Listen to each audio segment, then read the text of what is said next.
जी, अस्सलाम वालेकुम दोस्तों, मेरा नाम है वसीम अब्बास और आप देख रहे हैं मेरा YouTube channel truth is even green. आज हम बात कर रहे हैं जिस हवाले से मैं बेसिकली एक रिएक्शन वीडियो बनाने जा रहा हूं जो आप लोगों से मैं शेयर करता जाऊं। अभी थोड़ी देर पहले मैं एक वीडियो देख रहा था, गेट सेट फ्लाई के नाम से एक चैनल है, इंडियन यूट्यूबर है। वो यूट्यूबर जो थे अपनी वीडियो में कुछ बात कर रहे थे, मतलब कुछ फैक्ट्स के हवाले से, जिनमें डिफरेंट कंट्रीज़ के ताल्लुकात के हवाले से बात की जा रही थी, जिनमें बताया जा रहा था कि मतलब किस कंट्री के किस तरह के रिलेशंस हैं और किसने किस टाइम पे किसके साथ क्या मदद की और किन पर्पसेस के तहत मदद की गई। तो जिक्र किया गया इन तमाम बातों का, और जब मैंने ये तमाम देखा मामला, तो मैंने वीडियो को बड़े गौर से देखा, मुझे काफ़ी अच्छा लगा। तो मैं उस चीज़ में थोड़ा इन डीप में देखने लगा। तो जैसे मुझे पता चला उसमें कुछ ऐसे फैक्ट्स के बारे में बात की गई और कुछ ऐसे समझ लें कि बातें उसने की जो मुझे लगा कि इस बारे में रिएक्शन वीडियो बनानी चाहिए। तो इसी वाले से वीडियो जो है वीडियो का आगाज़ करेंगे। तो चलिए वीडियो को शुरू करते हैं। हेलो फ्रेंड्स, मैं हूं गौरव। और क्या आपको पता है कि आज इंडिया और चाइना जो एक दूसरे के कट्टर दुश्मन हैं, वो करीबन 2000 साल पहले एक दूसरे के सबसे बड़े इंडिया ट्रेडिंग और पार्टनर्स थे। चाइना। ये ताजुब की बात तो है, क्योंकि आखिर ऐसा क्या हुआ कि इतने जूने पुराने रिश्तों में अचानक से ऐसी दरार पड़ गई। पहले पर दोस्त थे इसका इंडिया और मतलब ये चाइना। नहीं कि इंडिया के आज के तारीख में कोई एलाय नहीं है, क्योंकि 2019 पुलवामा अटैक के दौरान इंडिया के खास दोस्त इजराइल ने टेररिज्म से लड़ने के लिए इंडिया को मदद करने का इंडिया के अच्छे और ताल्लुकात इंडिया भी के हैं खास इजराइल के दोस्तों में साथ, से एक वो भी जिन्हें आता है जो पाकिस्तान पूरी ने आज दुनिया तक से तस्लीम कटा नहीं रहता किया। है। जी हाँ, मैं बात कर रहा हूँ नॉर्थ कोरिया की, जो वैसे तो पूरी दुनिया से दुश्मनी नॉर्थ पालता कोरिया, है, लेकिन प्राइम मिनिस्टर मोदी की एक नॉर्थ कोरिया ट्वीट पे इंडिया के उसने बहुत अच्छे इंडिया टर्म्स को हैं उनके अपना साथ, जबकि एलाय नॉर्थ कोरिया बनाने की एक बात बहुत कह खतरनाक दी। कंट्री है। पर क्या वाकई में अपने दुश्मन चाइना का जिगरी नॉर्थ कोरिया इंडिया का दोस्त बन सकता है? और क्या असल में कोई भी देश इंडिया का दोस्त है, या वो सब बस दोस्ती की आड़ में बस अपना फायदा निकाल रहे हैं? आइए जानते हैं ना today's video titled what do other countries think about India. जो चाइना खुद को इंडिया से बड़ा मानता है, उसने 1938 में वर्ल्ड वॉर के नुकसान से जूझते हुए इंडिया से ही मदद की गुहार लगाई थी। तब इंडियन लीडर्स ने ऑल इंडिया चाइना डे घोषित कर दिया था। और जब पूरे इंडिया में एक आना यूज करते थे, उस वक्त इंडिया ने चाइना को पूरे 22,000 रुपयों का फंड दिया था, और साथ ही एक एम्बुलेंस और 5 डॉक्टर्स की टीम को चाइना भेजा था, जिसने उनके 2000 साल पुराने रिश्ते को उतना ही मजबूत रखा। अब आप सोच रहे होंगे कि 2000 साल पुराना रिश्ता, कैसा रिश्ता?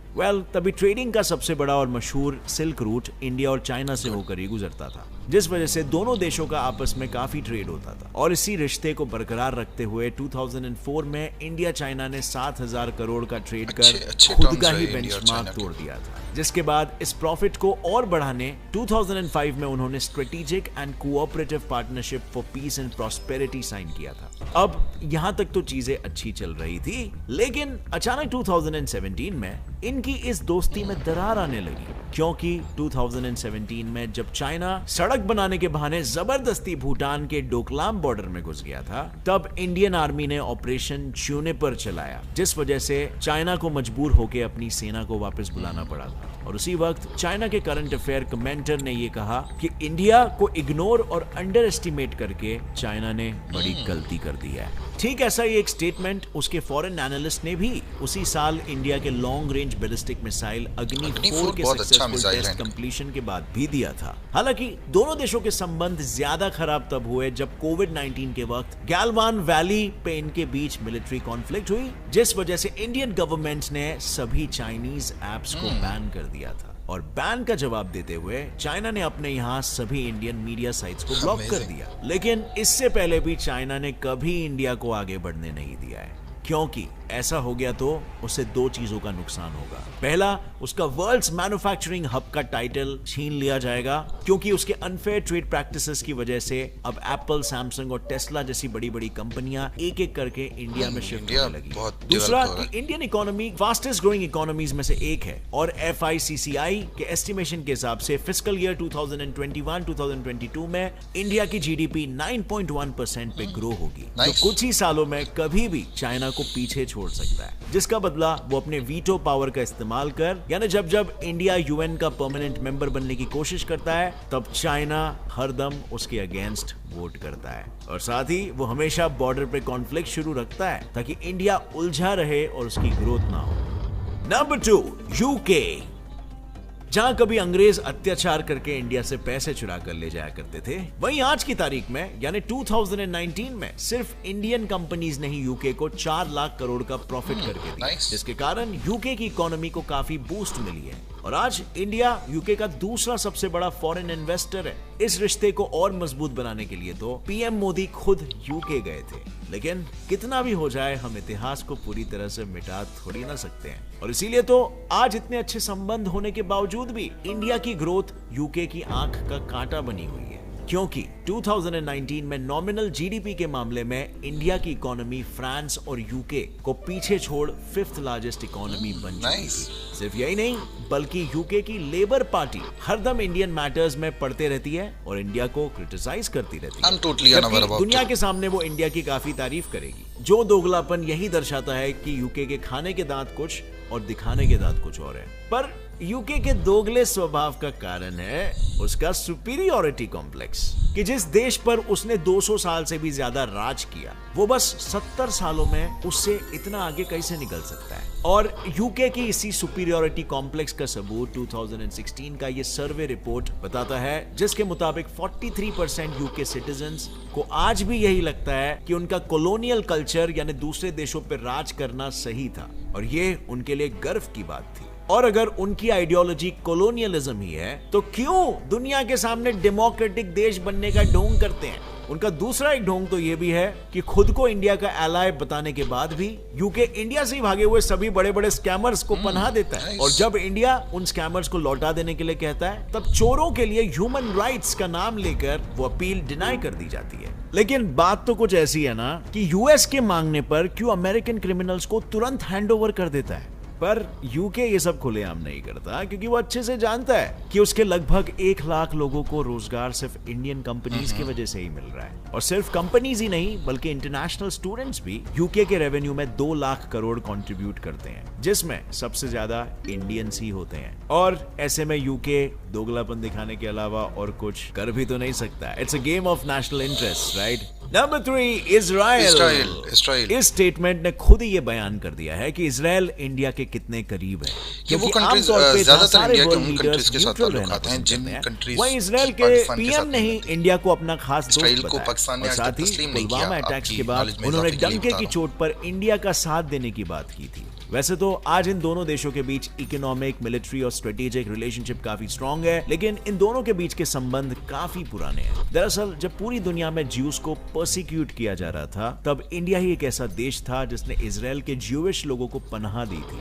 जिसके बाद इजराइल और इंडिया के बीच सिर्फ स्ट्रेटेजिक ही नहीं बल्कि एक एथनिक रिलेशनशिप भी फॉर्म हो गया था और सिर्फ इजराइल ही नहीं इंडिया भी उसे अपना खास दोस्त मानता है। तभी तो एक न्यूट्रल देश होने के बावजूद जब 2014 में इजराइल और हमास के बीच टेंशन चल रही थी तब सुषमा स्वराज ने कहा था कि इंडिया भले ही पैलेस्टीन को लेकर अपने पॉलिसीज चेंज ना करे लेकिन इजराइल के साथ भी अपने रिलेशन अच्छे रखेगा, क्योंकि इनके इसी रिलेशन ने 10 सालों में दोनों देशों के बीच 66,000 करोड़ मिलिट्री इक्विपमेंट का बिजनेस करवाया था। और हाल फिलहाल में दोनों देश अपने बायलैटरल ट्रेड एग्रीमेंट को इंफॉर्मेशन टेक्नोलॉजी, बायोटेक्नोलॉजी और एग्रीकल्चर की एरियाज में भी शेयर करना चाह रहे हैं, क्योंकि सच्चे दोस्त वही तो होते हैं जो सिर्फ अपना ही नहीं बल्कि अपने दोस्त का भी फायदा करवाएं। नंबर 4, यूएस की बात करें भाई लोग तो इंडिया का सबसे स्ट्रॉन्गेस्ट एलाय यूएस कहा जाता है, क्योंकि 2019 में दोनों के बीच का ट्रेड तो करीबन 6.5 लाख करोड़ रुपीस तक पहुंच चुका था।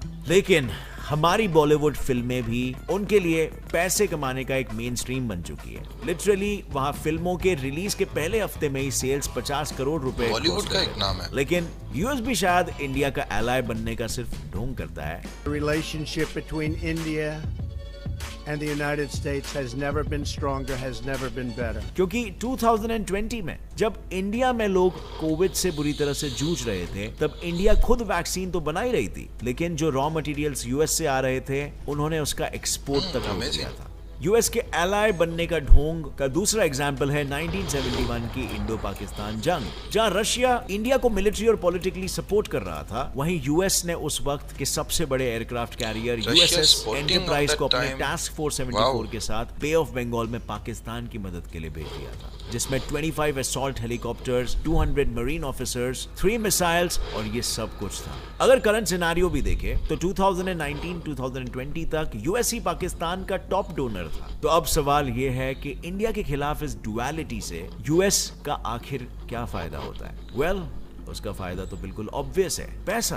क्योंकि यूएस के कॉलेज और यूनिवर्सिटीज में एनरोल्ड इंडियन स्टूडेंट से हर साल यूएस की इकोनॉमी को 6 लाख करोड़ रुपयों का प्रॉफिट होता है। और उसका दूसरा फायदा है चाइना से जीत, क्योंकि यूएस ये अच्छे से जानता है कि फिलहाल उसे ग्लोबल लेवल पे कोई टक्कर दे सकता है तो वो चाइना है, और इसीलिए चाइना के खिलाफ वो इंडिया से हाथ मिला रहा है। दुश्मन का दुश्मन अपना दोस्त। यही चीज उसने तब भी की थी जब सोवियत यूनियन ने अफगानिस्तान पे कब्जा कर लिया था, और उस वक्त अपने सबसे बड़े दुश्मन सोवियत यूनियन को हराने के लिए यूएस ने अफगानिस्तान का साथ दिया। इन शॉर्ट, यूएस की पॉलिसी ही है दुश्मन का दुश्मन दोस्त। और इससे आप दोस्त के घर पे अक्सर आना जाना भी कर सकते हो ना, और नजर रख सकते हो कि पड़ोसियों की तबीयत पानी कैसी है। नंबर 5, पाकिस्तान और इंडिया के लीडर्स ही नहीं बल्कि लोग भी शायद एक दूसरे को नेगेटिव कंट्री में भी ऐसा ही, क्योंकि वहां एक सर्वे के अनुसार 71% पाकिस्तानी इंडिया को एक सीरियस थ्रेट समझते हैं। इंडिया के बारे में बात नहीं की जा रही। किस बात का?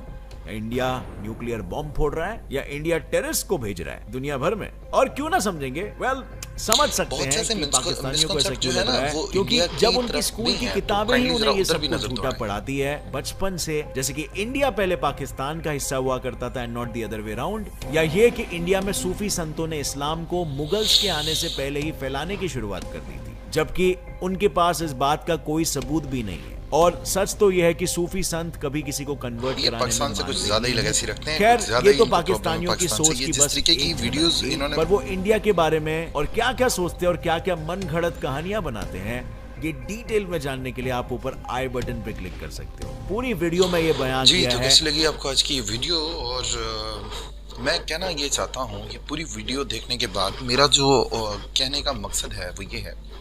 देखिए जी, इन्होंने पाकिस्तान पे तनकीद का निशाना बनाया कि जी पाकिस्तान में बहुत सी ऐसी किताबें पढ़ाई जाती हैं जी जिनमें इंडिया को दुश्मन कहा जाता है, या इंडिया को अपना समझ लें कि इंडिया पे हमारा कब्जा था, कुछ ऐसा बताया जाता है। मैंने कोई ऐसी किताब नहीं पढ़ी, मैंने आज तक कोई ऐसी किताब नहीं पढ़ी। हमें तारीख के बारे में ज़रूर बताया गया, लेकिन ये कुछ व्यूज़ लेने के लिए गलत इन्फॉर्मेशन पास करना मेरा ख्याल से बहुत निहायत गलत है। ये बात करूं अगर इस हवाले से कि जी आपने कहा कि जब पाकिस्तान की 71% जो आबादी है वो इंडिया को गलत समझती है। भाई, जो भी तुम्हारा नाम है, मैं नहीं जानता, what ever your name is, लेकिन मैं कहना ये चाहता हूँ भाई कि थोड़ी सी इन्फॉर्मेशन प्रोवाइड करते हुए ज़रा थोड़ा सा देख लिया करें। BBC न्यूज़ के मुताबिक 2018 के सर्वे में ये बताया गया था कि पाकिस्तान की जो है वो 11% आबादी है वो इंडिया को अच्छे लफ्ज़ों में याद करती है, जबकि बाकी की जो आबादी है वो इंडिया को अच्छे लफ्ज़ों में याद नहीं करती। ये सर्वे था BBC का। और सेकेंडली अगर मैं बात करूं तो जो 2018 के ही सर्वे में बताया गया कि इंडिया की जो पॉपुलेशन है 7% ओनली भारतीय जो हैं, इंडियंस जो हैं, सिर्फ और सिर्फ 7% भारतीय लोग जो हैं वो पाकिस्तान को अच्छा समझते हैं। अच्छे से मुराद गुड कमेंट्स पास करते हैं, कुछ बैड नहीं बोलते उनके बारे में, जबकि बाकी की जितनी भी आबादी है वो पाकिस्तान को अच्छे लफ्ज़ों में याद नहीं करती। हाँ, पाकिस्तान की आबादी और इंडिया की आबादी में खासा फ़र्क है, और फिर भी पाकिस्तान की आबादी कम है इंडिया के मुकाबले में, और यहाँ पर 11% लोग हैं जो इंडिया को अच्छे लफ्ज़ों में याद करते हैं, और वहाँ पर सिर्फ 7% लोग हैं जो पाकिस्तान को अच्छे लफ्ज़ों में ओवरऑल पॉपुलेशन में से पाकिस्तान को सिर्फ 7% जो इंडियन आबादी है उसमें से 7% लोग ही हैं जो इंडिया को जो है, पाकिस्तान को जो है अच्छा समझते हैं। अदरवाइज़ जितनी भी बाकी की पॉपुलेशन है वो यही प्रोपेगेंडे, और ये बाकी मीडिया पर भी देखा जा सकता है। हम लोग देखते हैं मीडिया पर भी काफ़ी मतलब तनाज़ा चलता रहता है हम लोगों का। तो मेरी रिक्वेस्ट है कि थोड़ा सा अपने व्यूज़ को बढ़ाने के लिए, अपनी चीज़ों को बढ़ाने के लिए, ख़ास तौर पे ये इंडियन यूट्यूबर्स के लिए है कि थोड़ा सा पाकिस्तान की जान छोड़ दें यार। मतलब इतना उनके पीछे ना भागें, कुछ अपने बारे में भी सोचें। बाकी बात ये है कि ये जस्ट बॉर्डर्स हैं, वी आर ह्यूमन्स, तो ये हमारा फ़र्ज़ बनता है कि हम एक दूसरे की इस्लाह करें। तो बाकी कैसी लगी आपको हमारी आज की ये वीडियो? अगर हमारी वीडियो आपको पसंद आए तो हमारे चैनल को लाइक करें, सब्सक्राइब करें, ताकि मज़ीद ऐसी आने वाली वीडियोस आप तक पहुंच पाएँ। इस तरह के मज़ीद रिएक्शन और इस तरह के ऐसे मन घड़त कहानियाँ बनाने वालों को हम आगे भी एक्सपोज करते रहेंगे, पकड़ते रहेंगे और उनके साथ ये सिलसिला चलता रहेगा।